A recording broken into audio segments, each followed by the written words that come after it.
What happens when an empire says enough?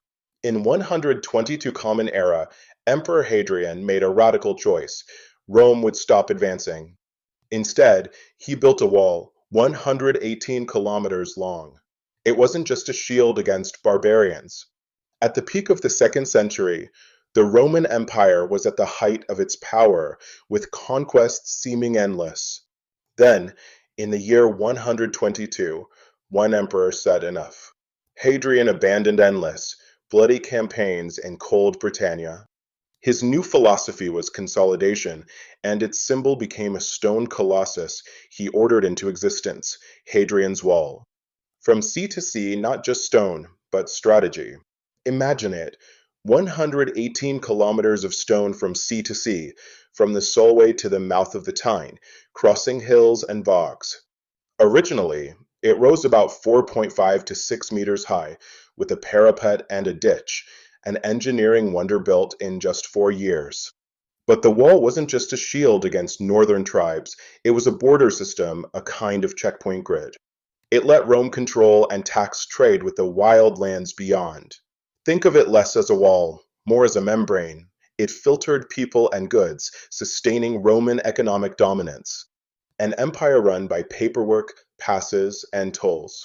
Guarding this frontier weren't legionaries, but auxiliaries, units recruited from conquered peoples. The garrison was ethnically diverse: cavalry from Hispania, archers from Syria, infantry from Gaul, Pannonia, and Numidia.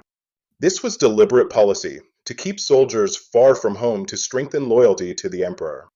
They were often multilingual. Besides Latin, they spoke their native tongues and likely knew Celtic dialects to deal with locals in Avici. To feel what service was like here, look to Vindolanda, a fort south of the wall, where unique soil preserved leather, wood, and wooden tablets, personal letters from soldiers. These notes are wonderfully informal. Someone grumbles about the weather, another sends a birthday invitation. They give us living people, their days filled with small, familiar human concerns.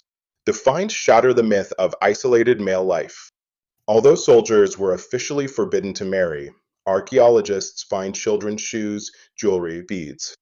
Commanders often looked the other way at unofficial families because stability made for better soldiers.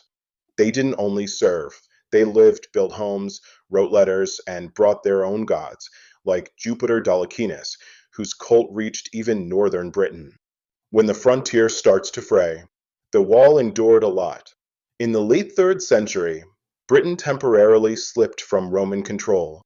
In 367 Common Era, the Great Barbarian Conspiracy struck, attacks from north and sea.